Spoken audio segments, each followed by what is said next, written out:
உள்ளங்களே உயிர் போல வைத்திருக்கின்ற கொங்கு மண்டல நாயகன் விவசாயிகளின் விடிவெள்ளி இரும்பு தேசத்து கருப்பு மனிதர் மாண்புமிகு புரட்சி தலைவர் ஐயா திரு எடப்பாடியார் அவர்களை வரவேற்கிறேன்.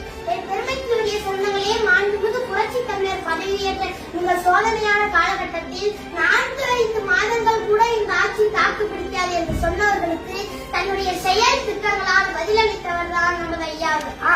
1252 கோடியில் அத்திக்கடவு அவிநாசி திட்டத்தை கொண்டு வந்து கொங்கு மக்களின் நீண்ட நாள் இயக்கத்தை போக்கியவர் நமது ஐயா அவர்கள்.